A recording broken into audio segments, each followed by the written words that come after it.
قتل دو طرح کے ہوتے ہیں. ایک ہے آپ قتل کا ذریعہ بنے ہیں, ایک ہے قتل کیا ہے آپ نے. پھر ذریعے کی بھی دو قسمیں ہیں, ایک ہے مضبوط ذریعہ بنے ہیں, ایک ہے بہت کمزور ذریعہ بنے ہیں. اس کو فقہ کی اصطلاح میں کہتے ہیں فعل فاعل مختار.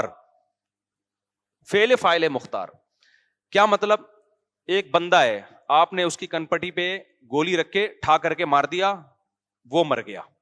اس قتل پہ کیا ہے, شریعت کیا کہتی ہے؟ آپ کو بھی ٹھا کر کے مارا جائے گا, کیونکہ خود سے آپ نے یہ عمل کیا ہے. آئی بات سمجھ میں؟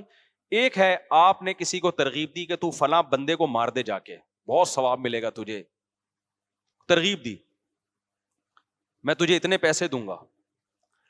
وہ گیا, اس نے ٹھا کر کے بندہ مار دیا, تو وہ لٹکے گا, آپ قصاصاً قتل نہیں کیے جاؤ گے. کیوں؟ اس لیے کہ آپ نے جو ترغیب دی ہے نا, آپ نے اس کو مجبور تھوڑی کیا ہے قاتل کو. قاتل نے بالکل اپنے اختیار سے مقتول کو قتل کیا ہے, اس میں آپ کی کوئی زبردستی نہیں, صرف موٹیویشن تھی آپ کی. تو موٹیویشن بھی جرم ہے, قتل نفس کا گناہ تو آپ کو ملے گا, لیکن دنیا میں اسلامی قانون میں یہ اس سے کم درجے کا جرم ہے کہ ایک آدمی ڈائریکٹ جا کے قتل کر رہا ہے اور ایک دوسرے کو قتل کرنے کی ترغیب. تو دنیاوی احکام میں یہ کم درجے کا جرم ہے. پوری دنیا میں اس پہ آپ کو لٹکایا نہیں جائے گا کہ جی ترغیب اس نے دی تھی. ہاں, قیامت کے دن تو آپ کو بھی قتل کا گناہ ملے گا. قیامت کے جو اصول ہیں وہ تو کچھ اور ہے نا, لیکن دنیا کے اصول کیا ہیں بولو, کچھ اور ہے. تو ترغیب کا تو گناہ ملے گا, اس پہ آپ کو عدالت چترول بھی لگا سکتی ہے, قید بھی کر سکتی ہے, سزا دے کے پھر چھوڑ دے گی, کیونکہ آپ نے بھائی اس کو صرف موٹیویشن کی ہے نا. کرنے والا کون ہے؟ وہ بندہ ہے. آئی بات سمجھ میں؟ تیسری صورت کیا بنتی ہے؟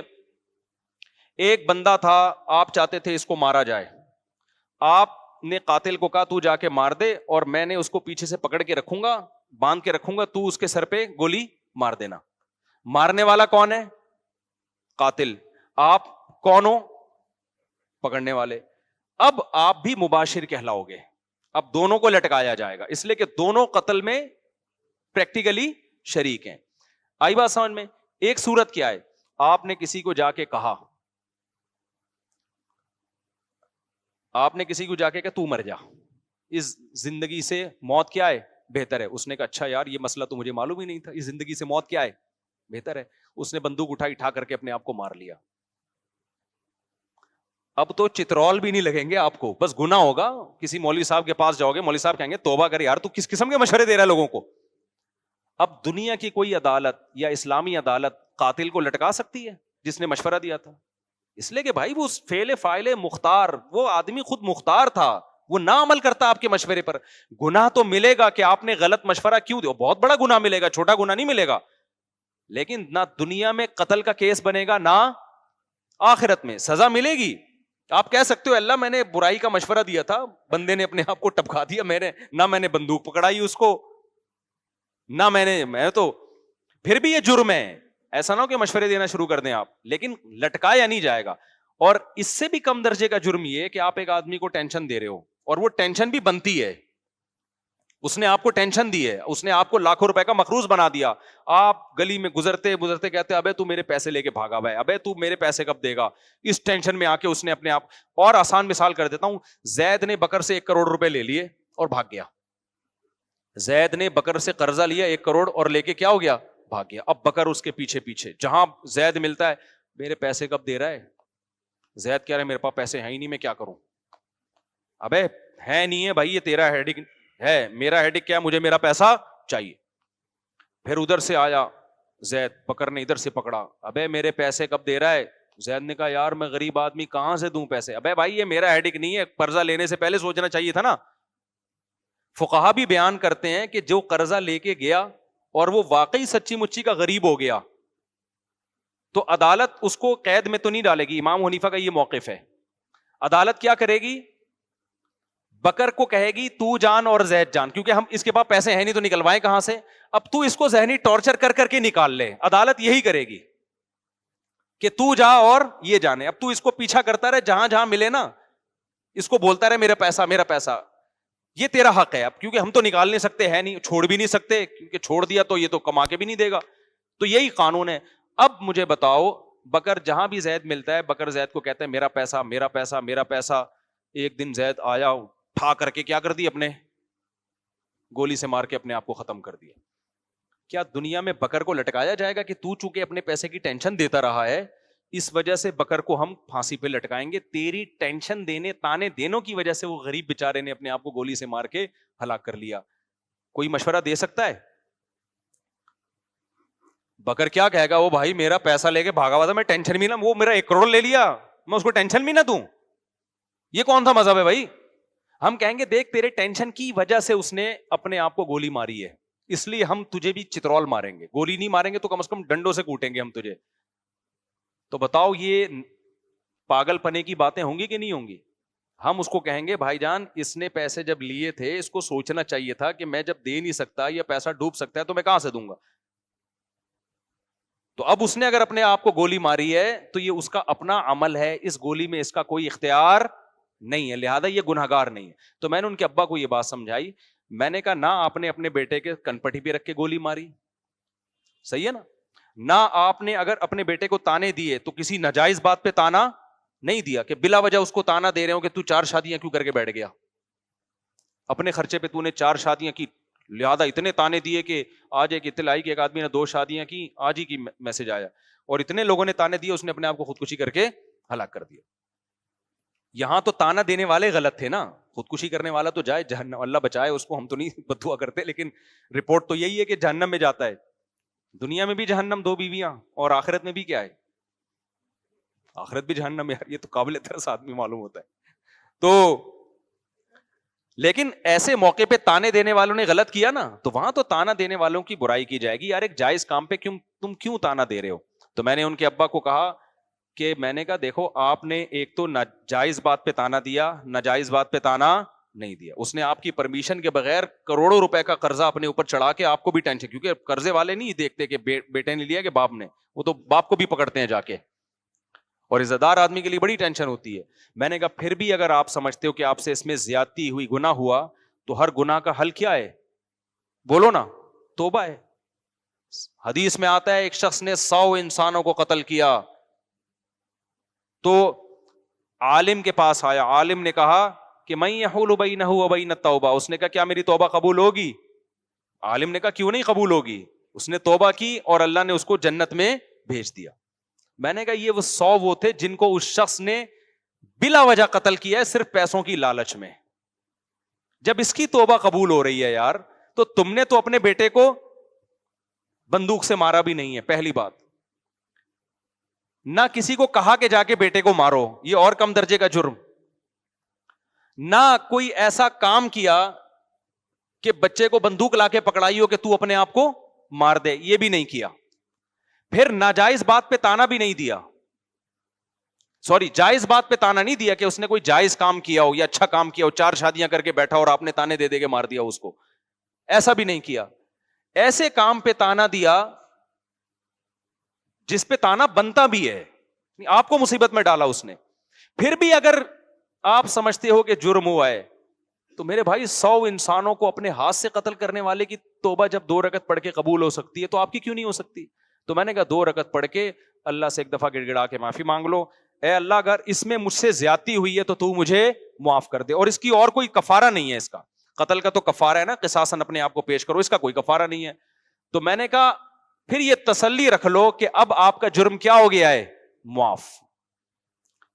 بھائی سمجھ رہے ہو کہ نہیں سمجھ رہے؟ یہ اسلام کی گائیڈنس ہے جو گورے کے پاس نہیں ہے, مادہ پرستوں کے پاس نہیں ہے. میں نے کہا اس 2 رکعت پڑھ کے آپ ایک دفعہ تسلی سے توبہ کر لو گے نا, اس کے بعد بھی اگر آپ ڈپریشن میں جاتے ہو کہ یار پتہ نہیں میں نے جرم تو نہیں کیا, اس کا مطلب اب آپ مجرم ہو. اب آپ کیا کر رہے ہو؟ مجرم ہو. خوب سمجھو اس بات کو.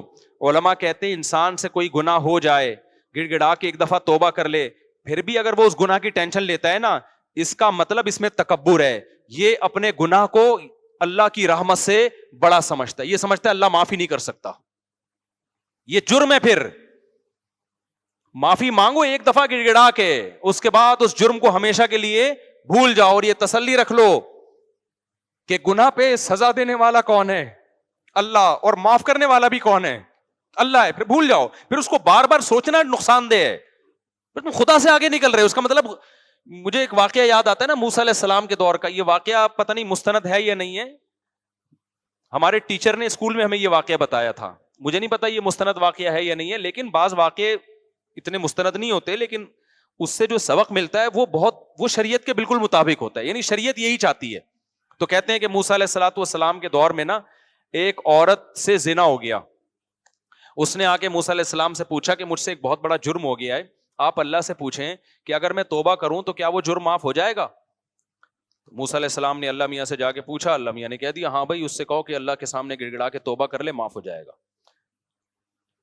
پھر اس عورت نے کہا کہ اصل میں مسئلہ یہ ہے کہ بہت بڑا جرم ہے, ہلکا نہیں ہے, اتنا بڑا جرم سمجھ میں نہیں آ رہا کہ 2 رکعت پڑھ کے گڑ گڑا کے معافی مانگ کے ایک دفعہ میں معاف ہو جائے گا, یہ کچھ سمجھ سے کیا ہے, بالا تر ہے. آپ ذرا دوبارہ پوچھیں کہ چھوٹا نہیں ہے, بہت بڑا جرم ہے, بہت بڑا جرم ہے.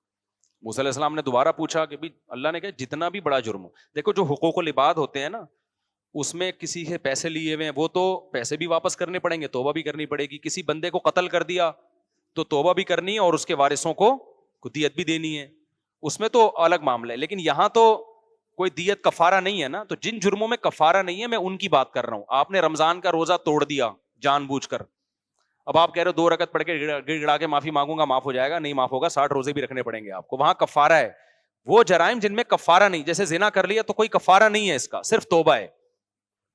انٹرنیٹ پر کوئی فحش مووی دیکھ لی, اللہ بچائے سب کو اس پلید عمل سے, اب اس کا کوئی کفارہ نہیں ہے, اس کی کیا ہے, توبہ ہے. یا اسی طرح زنا کر لیا, یا ہینڈ پریکٹس ہے, یا یہ جو لڑکوں سے بدفعلی ہے, یا ماں باپ کا دل دکھا دیا, یا یہ کہ اس طرح کے بہت سارے, نماز جان کر قضا کر لی, اب اس کا نماز کا تو یہ کہ قضا بھی پڑے. تو میں ان جرموں کی بات کر رہا ہوں جن میں شریعت کی طرف سے کفارہ نہیں ہے. قسم توڑ دی یہ جرم ہے تو توبہ بھی کرنی پڑے گی اور قسم کا کفارہ بھی دینا پڑے گا. لیکن وہ جرائم جن میں کفارہ نہیں ہے, آپ کہہ سکتے ہیں جس نے 100 انسانوں کو قتل کیا تھا اس نے صرف توبہ کی ہے, تو وجہ اس کی یہ تھی کہ اس نے جو صرف توبہ, اس لیے توبہ سے قبول ہو گیا کہ وہ غریب آدمی تھا, اس کے پاس ان لوگوں کی دیت دینے کے 100 آدمیوں کو کہاں سے جا کے دیت دیتا. وہ ہمارے پاس بھی بعض دفعہ کوئی قاتل آتا ہے, کہتے ہیں میں نے قتل کیا لیکن میں بہت رویا ہوں اللہ کے سامنے, اب میں کیا کروں. تو میں کہتا ہوں یار جن کا قتل کیا ہے نا ان کی کوئی دیت باندھ دو, کسی طرح ہدیے کے نام پہ نا کچھ اتنے اماؤنٹ بنتا ہے, حسب توفیق ہر مہینے ہدیے کے نام پہ کسی بھی طریقے سے یہ دینا پڑے گا آپ کو. تو اگر نہیں ہے تو پھر ظاہر ہے جب آ جائیں تو پھر دے دینا. تو جن گناہوں کا کفارہ نہیں ہے میں ان کی بات کر رہا ہوں. اب کیا ہے کہ وہ موسیٰ علیہ السلام کے پاس گئی, اس نے کہا کہ اے موسیٰ آپ نے اللہ سے پوچھا گناہ معاف ہو جائے گا. ایکچولی وہ چھوٹا گناہ اس زمانے کا, ایکچولی جو بھی بنتا ہوگا اس عبرانی زبان میں, آپ کہیں گے انگلش تو آتی نہیں تھی نا اس کو. تو موسیٰ علیہ السلام نے پھر اللہ سے پوچھا, اللہ میاں نے کہا جتنا بھی بڑا ہو, میری ظاہر ہے میری رحمت سے بڑا تھوڑی ہے, معاف کر دوں گا اگر آئندہ کے لیے ارادہ کرے کہ نہیں کرے گی وہ یہ گناہ. پھر وہ آئے 3-4 دفعہ جب ہو گیا نا, پھر اس عورت نے کہا بھائی میں نے زنا کیا ہے, اتنا بڑا گناہ کیسے معاف ہو جائے گا. تو موسیٰ علیہ السلام نے اللہ سے جا کے پوچھا, اللہ نے کہا اب نہیں ہوگا, اب معاف نہیں ہوگا. اس لیے کہ جو جس کو خود میری رحمت پہ یقین نہیں ہے, موسیٰ کلیم اللہ بار بار بتا رہے ہیں کہ جتنا بڑا جرم بھی ہو اللہ معاف کر دیتا ہے, تو جس کو خود میری معافی پہ اشکال ہو رہا ہے کہ یہ تو نہیں ہونا چاہیے معاف, بھائی یہ تو غلط کر رہا ہے اللہ تعالیٰ, یعنی اس کا مطلب تو یہی ہوا نا کہ اللہ کو ہم سے پوچھ کے قوانین بنانے چاہیے کہ کوئی قابل معافی ہے اور پوری جائیدادیں ہڑپ کر گیا تو یہ تو معاف نہیں ہونا چاہیے, یہ تو سزا ملنی چاہیے. بندہ مار دیا, یہ کر دیا, وہ کر دیا, تو زنا کر لیا, یہ تو نہیں ہونا چاہیے بھائی معاف. تو کہتے ہیں موسیٰ علیہ السلام کو اللہ نے کہا کہ اس سے بولو اب معاف نہیں ہوگا. کیوں بھائی, تجھے ایک دفعہ بتا دیا, تو اللہ سے آگے کیوں نکل رہے ہو. تو خوب سمجھ لو, میں نے ان کے باپ سے یہ کہا کہ اگر آپ سے جرم بھی ہوا ہے نا, آپ نے تانوں میں زیادتی کر لی تھی, تو آپ توبہ کریں اللہ تعالیٰ سے, اور یہ یقین رکھیں کہ توبہ کرنے سے ہر جرم کیا ہو جاتا ہے, معاف. اس کے بعد بھی آپ کو ٹینشن ہو رہی ہے, پتہ نہیں میرا آخرت میں کیا بنے گا, پتہ نہیں میں مجرم ہوں. تو میں نے کہا پھر واقعی آپ مجرم ہو, پھر کیا ہو, پھر یہ ٹینشن آپ کی بنائی ہوئی. ایک دفعہ گڑ گڑا کے توبہ کرو اور اس کو ہمیشہ کے لیے بھول جاؤ, اور تقدیر پر عقیدہ رکھو کہ یہی موت کا وقت تھا, اسی دن مرنا تھا, بس جو ہونا تھا کیا ہو گیا, ہو گیا, دیٹس آل, آگے زندگی گزارو. کہہ رہے ہیں ٹھیک ہے میں یہ کام کر لوں گا, اللہ کی طرف سے تو مجھے تسلی ہو جائے گی, پبلک کا کیا کروں میں, بیگم تو تانے دے گی نا, دے رہی ہے, تو نے میرا گھر میں مسلسل چک چک ہے. میں نے کہا اس کا ایک بہترین حل, بہترین, اسی وقت میرے ذہن میں آیا, میں نے پارسل کر دیا. میں نے کہا بہترین حل, میں نے کہا دیکھو بیگم سے کہو اور اپنے رشتے داروں سے کہو, دیکھو میں نے بیٹے کو تانے دیے اور آپ کا خیال ہے غلط تانے دیے, نہیں دینے چاہیے تھے, تو لیکن اس تانوں کے نتیجے میں بیٹے نے کیا کیا؟ خودکشی کر لی. میں تانے نہ دیتا تو خودکشی نہ کرتا. اب آپ مجھے تانے دے رہے ہو, صحیح ہے نا؟ تو ایسا ہے کہ میں بھی ٹینشن میں ہوں, جو ٹینشن میں بیٹا تھا تو اب مجھے ڈبل ٹینشن ہے, ایک تانے کی ٹینشن اور ایک بیٹے کی دنیا سے جانے کی ٹینشن. بیٹے کو ایک ٹینشن تھی خالی تانے کی, یہ ٹینشن نہیں تھی کہ اس کی وجہ سے کوئی دنیا سے چلا گیا.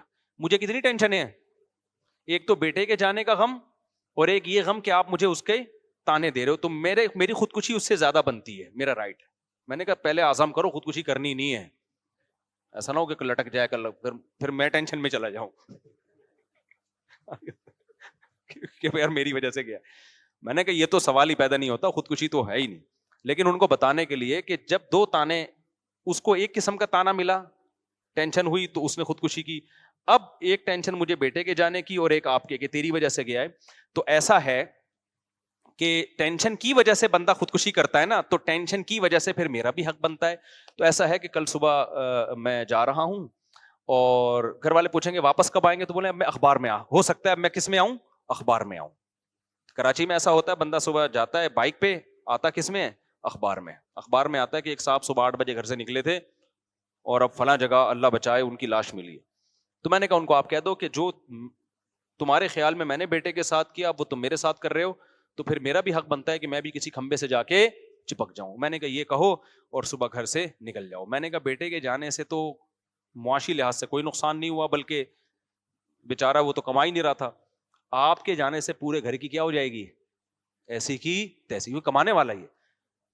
گھر والے کتنا ظلم کرتے ہیں یار, ایک آدمی کے ٹکڑوں پہ تم پلتے ہو, وہ گیس بجلی کا بل وہ دے رہا ہے, گھر بنا کے اس نے دیا, اس کو سکون تو دو نا تم. وہ 4 دن کے لیے تمہیں گھر سے چھوڑ کے چلا جائے, تم روڈ پہ آ جاؤ گے, تم سارے خودکشیاں کرو گے. اگر غلطی ہوئی بھی ہے اس سے تو اس کے احسانات ان غلطیوں سے زیادہ ہیں. گھر کے سربراہوں کے ساتھ آج کل سلوک کیسا ہو رہا ہے مارکیٹ میں. میں نے کہا میرے بھائی اس کی خودکشی تو یہ چند دن میں بھول کے افورڈ کر لیں گے, تمہارا مارکیٹ سے شارٹ ہونا خاندان افورڈ نہیں کر سکتا, کیونکہ تمہاری وجہ سے کتنے لوگوں کو رسک مل رہا ہے, کما رہا ہے نا ایک آدمی, بزنس کر رہا ہے. میں نے کہا آپ نکل جاؤ اگلی فلائٹ سے چترال نکل جاؤ اور وہاں کسی پہاڑ پہ کھڑے ہو کر ویڈیو بناؤ. پھر مرنا نہیں, کہیں ایسا نہ ہو, میں مجھے بار بار اپنے بارے میں ڈرتا کہ یار یہ میرے کھاتے میں نہ آئے. ویڈیو بناؤ کہ بیگم میں نے اپنے بیٹے کو تانے دیے, وہ لٹک گیا, اب مجھے بھی تانے مل رہے ہیں, یہ کھائی اور یہ میں. اس کے بعد فون 1 گھنٹے کے لیے بند کر دو. تو میں نے کہا انشاءاللہ تھوڑی سی بھی غیرت ہوئی. ان کی بیگم تو ماشاءاللہ دیندار ہیں, نیک ہیں, وہ تو وقتی طور پر انسان کو ٹینشن ہوتی ہے تو وہ کرتا ہے, تو حل بھی تو اس کا ہمیں بتانا ہی پڑتا ہے نا. میں نے کہا انشاءاللہ فون آ جائے گا بھائی, 2 وقت سے گھر میں روٹی کا انتظام نہیں ہو رہا, مسائل کھڑے ہو رہے ہیں, ایک تو گیا دوسرا بھی جائے گا, ہم تو بالکل ہی لیس ہی ہو جائیں گے ہر چیز سے. تو کائنڈلی آپ تشریف لے آئیں. اور پھر بیگم کہے گی کسی نے میرے میاں کو تانا دیا نا, اس کی ایسی کی تیسی. تو اللہ کا شکر ہے وہ گئے ہیں, اس کے بعد سے اب تک ان کا کوئی نہ میسج آیا, یا تو اللہ نے کر چترال سے گر چکے ہوں گے یا سکون میں آ گئے ہوں گے. امید ہے سکون میں آ گئے ہوں گے انشاءاللہ.